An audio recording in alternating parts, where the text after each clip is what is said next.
MLC కవిత చేసిన వ్యాఖ్యల వల్లే బీఆర్ఎస్ పార్టీ అధిష్టానం కవితను పార్టీ నుంచి సస్పెండ్ చేసిందని బీఆర్ఎస్ నాయకుడు రాకేష్ రెడ్డి వివరించారు. బీఆర్ఎస్ పార్టీ నాయకులు ఏనుగుల రాకేష్ రెడ్డితో మా ప్రతినిధి భరత్ ఫేస్ టు ఫేస్. నిన్న కవిత చేసిన కామెంట్ల పైన ఈరోజు బీఆర్ఎస్ పార్టీ ఒక నిర్ణయం తీసుకుంది. సో తనని బీఆర్ఎస్ పార్టీ నుంచి కూడా సస్పెండ్ చేస్తున్నట్టుగా కూడా లెటర్ ప్యాడ్ అయితే రిలీజ్ చేయడం జరిగింది. అయితే ఈ నేపథ్యంలో దీనికి సంబంధించి మనతో పాటు ఏనుగుల రాకేష్ రెడ్డి గారు ఉన్నారు. తన ద్వారా తెలుసుకున్నాను. నమస్తే అన్న. నమస్తే. సో చూసుకున్నట్టయితే అటు కవితకి ఎటువంటి ఇన్ఫర్మేషన్ ఇవ్వకుండా డైరెక్ట్గా తనని పార్టీ నుంచి అయితే సస్పెండ్ చేశారు. పార్టీలో ఏ నాయకుడైనా ఏ కార్యకర్త అయినా పార్టీ నియమ నిబంధనలకు లోబడే పనిచేయాల్సి ఉంటుంది. ఇప్పుడు కవిత గారు చేసినటువంటి వ్యాఖ్యలు అవి పార్టీని ఇబ్బంది పెట్టే విధంగా, ఇరుకున పెట్టే విధంగా, పార్టీ కార్యకర్తలను, పార్టీ శ్రేణులను ఇరుకున పెట్టే విధంగా, వాళ్ళ స్థైర్యాన్ని దెబ్బతీసే విధంగా ఉన్నాయి. కాబట్టి కష్టమైన ఈ నిర్ణయం తప్పలేదు.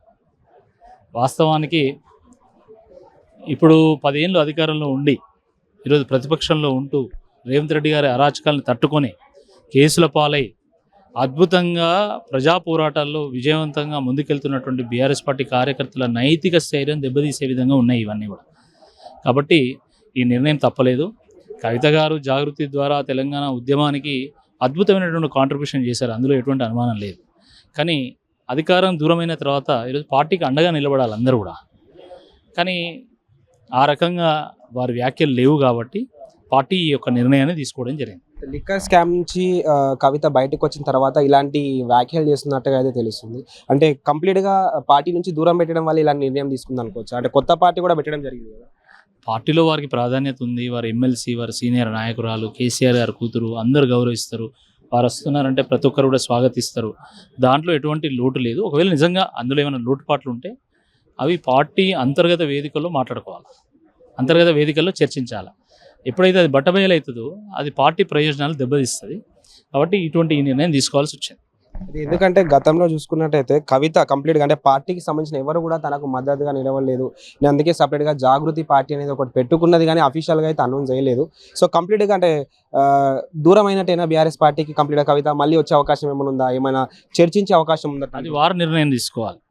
మళ్ళీ రావాలనుకుంటున్నారా వద్దా, కేసీఆర్ గారి నాయకత్వాన్ని సమర్థించాలనుకుంటున్నారా లేదా అనేది కవిత గారు నిర్ణయం తీసుకోవాల్సి ఉంటుంది.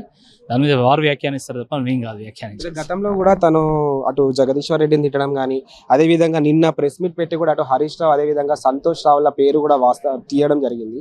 సో ఎందుకంటే గతంలో కాళేశ్వరం ప్రాజెక్టులో వీళ్ళు మెయిన్ కీ పాయింట్ అంటే కీగా ఉంది వీళ్ళే. కాబట్టి తను నిజంగా అంటే ఏదైనా అక్రమం జరిగి ఉంటేనే తను ఇలా చెప్పి ఉండొచ్చు అనుకోవచ్చు. ఇప్పుడు కాళేశ్వరం ప్రాజెక్టు ఎవరు స్వప్రయోజనాల కోసమో కట్టింది కాదు. ఇది ఈ తెలంగాణ రైతుల ప్రయోజనాల కోసం, తెలంగాణ ప్రజల ప్రయోజనాల కోసం కట్టినటువంటి ఒక ప్రాజెక్టు. దశాబ్దాల కరువును కడతీర్చే విధంగా, తెలంగాణ ప్రజల కష్టాలను తొలగించే విధంగా, రైతుల కన్నీళ్లు తుడిచే విధంగా, తెలంగాణ గోసకు ముక్తిని కలిగించే విధంగా ఆ ముక్తీశ్వరుడి సన్నిధిలో కట్టినటువంటి ఒక ప్రాజెక్టు కాళేశ్వరం ప్రాజెక్టు. కాబట్టి ఆ విషయంలో ఎవరు తప్పుగా మాట్లాడినా కూడా తప్పే అవుతుంది. ఇది కరెక్ట్ కాదు. ఏళ్ళ గోసను కడదీర్చిండండి. ఎన్ని ఆత్మహత్యలు, ఎన్ని వలసలు, ఎన్ని కష్టాలు. ఆ కష్టాలన్నింటికి కూడా ఒక చెక్ పెట్టాలనేటువంటి ఉద్దేశంతో కేసీఆర్ గారు రికార్డు టైంలో అతి తక్కువ ఖర్చుతోనే ఈ ప్రాజెక్టు పూర్తి చేయడం జరిగింది. దాని ఫలితాన్ని కూడా ఈరోజు ప్రజలు అనుభవిస్తున్నారు, రైతులు అనుభవిస్తున్నారు. బీడుపడ్డ తెలంగాణ పచ్చబడ్డది. ఆకలి కేకర తెలంగాణ అన్నపూర్ణగా మారింది. 60 లక్షల మెట్రిక్ టన్నుల ధాన్యం పండించేటువంటి తెలంగాణ ఈరోజు 3 కోట్ల ధాన్యాన్ని పండించే స్థాయికి ఎదిగింది. ధాన్య భాండాగారంగా దేశంలోనే ఫుడ్ గ్రెయిన్ ప్రొడక్షన్లో నెంబర్ 1గా నిలిచింది. కాబట్టి ఇటువంటి ఈ సమయంలో మళ్ళీ కాళేశ్వరం మీద వేరే రకంగా మాట్లాడడం సరైనటువంటి కాదు. అంటే తనకు ఇటువంటి మాటలు ఎవరైనా చెప్పుండొచ్చు అనుకోవచ్చా? ఎందుకంటే తను డైరెక్ట్ ఎయిర్పోర్ట్ నుంచి రాగానే అప్పటికప్పుడు స్పాట్లో 4 గంటలకు ప్రెస్ మీట్ పెట్టి ఈ అంశం పైన మాట్లాడడానికి ఏదైనా అంతర్గత కోణం ఏదైనా ఉందనుకోవచ్చా? ఎందుకంటే గతంలో కూడా తను కేసీఆర్ చుట్టూ దయ్యాలు ఉన్నాయని చెప్పి కూడా తను విమర్శించడం జరిగింది. దీని మీద ఇంతకంటే నేను ఎక్కువ వ్యాఖ్యానించలేను. పార్టీ రియాక్ట్ అవుతుంది. బట్ వారు మాట్లాడినటువంటి మాటలు సరిగావని పార్టీ నిర్ణయానికి వచ్చింది కాబట్టి నిర్ణయం పార్టీ తీసుకోవాల్సి వచ్చింది. Thank you. అన్న.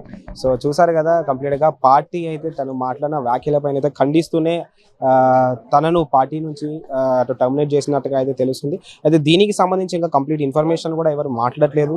సో మళ్ళీ ఏమైనా చర్చించే అవకాశం ఉందా అన్నది కూడా బీఆర్ఎస్ పార్టీలో కొంచెం చర్చనీయాంశంగా మారింది. ఎందుకంటే కవితకి ఎటువంటి ఇన్ఫర్మేషన్ లేకుండా తనని పార్టీ నుంచి తీసేశారు కాబట్టి తను ఏమైనా రెస్పాండ్ అవుతుందా అన్న అంశం పైన కూడా అందరూ చూస్తున్నారని చెప్పొచ్చు.